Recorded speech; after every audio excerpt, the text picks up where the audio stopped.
एक ऐसी स्त्री जिसका सौंदर्य ही उसका दुश्मन बन गया। अपना गौरव और स्वाभिमान समाज में अपने सौंदर्य के कारण गंवाना पड़ा और वह मात्र एक नहीं वरन पूरे राज्य के भोग की वस्तु बन गई।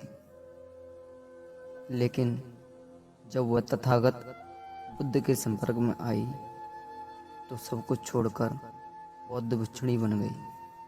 तो आइए जानते हैं उस महिला के बारे में। यह कहानी है भारतीय इतिहास की सबसे खूबसूरत महिला आम्रपाली की है, जिसे अपनी खूबसूरती की कीमत वेश्या बनकर चुकानी पड़ी। वह किसी की पत्नी तो नहीं बन सकी, लेकिन संपूर्ण नगर की नगर वधू जरूर बन गई।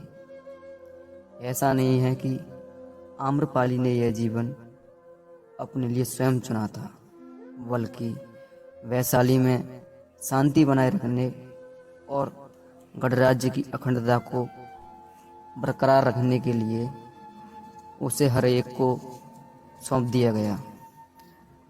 आम्रपाली के असली माता पिता का तो पता नहीं, लेकिन जिन लोगों ने उसका पालन किया उन्हें वह एक आम के पेड़ के नीचे मिली थी, जिसकी वजह से उसका नाम आम्रपाली रखा गया। आम्रपाली जैसे जैसे बड़ी होती गई वह बहुत ज़्यादा आकर्षक दिखने लगी, जिसकी वजह से वैशाली का हर पुरुष उसे अपनी दुल्हन बनाने के लिए बेताब रहने लगा। लोगों में आम्रपाली की दीवानगी इस हद तक थी कि वो उसको पाने के लिए किसी भी हद तक जा सकते थे। यही सबसे बड़ी समस्या थी। आम्रपाली के माता पिता जानते थे कि आम्रपाली को जिसको भी सौंपा गया तो बाकी के लोग उनके दुश्मन बन जाएंगे और वैशाली में खून की नदियां बह जाएंगी। इसी समस्या का हल खोजने के लिए एक दिन वैशाली में सभा का आयोजन हुआ। इस सभा में मौजूद हर पुरुष आम्रपाली से विवाह करना चाहता था, जिसकी वजह से निर्णय लिया जाना मुश्किल हो गया था। इस समस्या के समाधान के लिए अलग अलग विचार प्रस्तुत किए गए, लेकिन इस समस्या को सुलझा नहीं पाया। अंत में सभी की राय के अनुसार आम्रपाली को नगर वधू यानी कि वेश्या घोषित कर दिया गया। ऐसा इसीलिए किया गया क्योंकि सभी जन वैशाली के गणतंत्र को बचाकर रखना चाहते थे। लेकिन अगर आम्रपाली को किसी एक को सौंप दिया जाता तो इससे एकता खंडित हो सकती थी। इस तरह गणतंत्र के एक निर्णय ने उसे वेश्या बनाकर छोड़ दिया। लेकिन आम्रपाली की कहानी यहीं समाप्त नहीं होती है। आम्रपाली को वैशाली की सबसे खूबसूरत, रूपवान और प्रतिभाशाली महिला के रूप में जनपद कल्याणी की उपाधि 7 वर्ष के लिए दे दी गई। आम्रपाली को धन, आभूषण, संपत्ति से लेकर अपना महल भी मिला। उसके इर्द गिर्द सेविकाएं रहने लगी।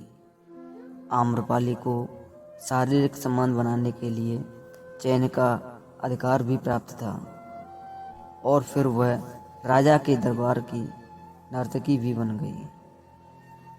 एक बार भगवान बुद्ध अपने प्रवास में वैशाली आए। कहते हैं कि उनके साथ सैकड़ों शिष्य भी हमेशा साथ रहते थे। सभी शिष्य प्रतिदिन वैशाली की गलियों में भिक्षा मांगने जाते थे। वैशाली में ही आम्रपाली का महल था। एक दिन उसके द्वार पर भी एक भिक्षु भिक्षा मांगने के लिए आया।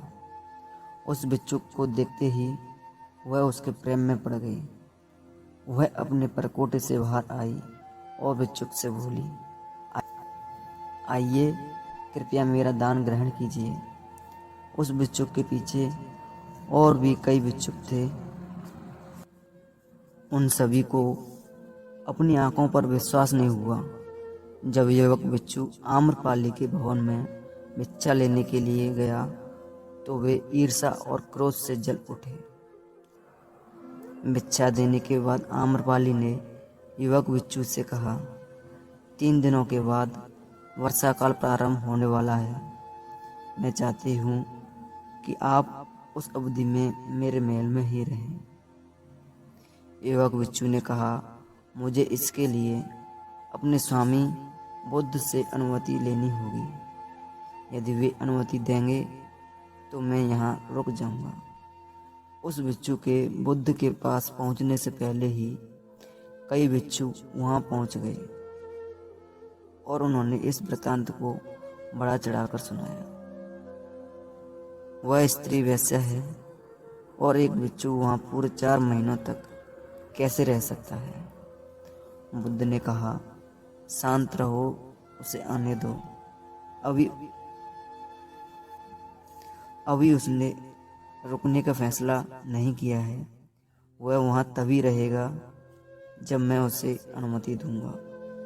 युवक बिच्छू आया और उसने बुद्ध को सारी बात बताई। बुद्ध ने उसकी आंखों में देखा और कहा, आप वहां रह सकते हो। 3 दिनों के बाद युवक बिच्छू आम्रपाली के महल रहने लग गया। अन्य बिच्छू नगर में चल रही बातें बुद्ध को सुनाने लगे। सारे नगर में एक ही चर्चा हो रही है कि एक युवक बिच्छू आम्रपाली के महल में 4 महीनों तक रहेगा। बुद्ध ने कहा, तुम सब अपनी दिनचर्या का पालन करो। मुझे अपने शिष्य पर पूरा विश्वास है। मैंने उसकी आंखों में देखा है कि उसके मन में अब कोई इच्छाएं नहीं है। मुझे उसके ध्यान और संयम पर पूरा विश्वास है। तुम सभी इतने व्यग्र और चिंतित क्यों हो रहे हो? यदि उसका धम्म अटल है तो आम्रपाली भी उससे प्रभावित हुए बिना नहीं रहेगी, और यदि उसका धम्म निर्बल है तो वह आम्रपाली के सामने समर्पण कर देगा। यह तो बिच्छू के लिए परीक्षण का समय है। बस 4 महीनों तक प्रतीक्षा कर लो। मुझे उस पर पूर्ण विश्वास है। वह मेरे विश्वास पर खरा उतरेगा। उनमें से कई बिच्छुओं को बुद्ध की बात पर विश्वास नहीं हुआ। उन्होंने सोचा, वे उस पर बेकार ही इतना भरोसा करते हैं। बिच्छू अभी युवक है और आम्रपाली बहुत सुंदर है। वे बिच्छू संघ की प्रतिष्ठा को खतरे में डाल रहे हैं। 4 महीने के बाद युवक बिच्छू बिहार लौट आया और उसके पीछे पीछे आम्रपाली भी बुद्ध के पास आई। आम्रपाली ने कहा, मुझे बौद्ध से बुद्ध भिक्षुणी संघ में प्रवेश लेने की आज्ञा मांगी।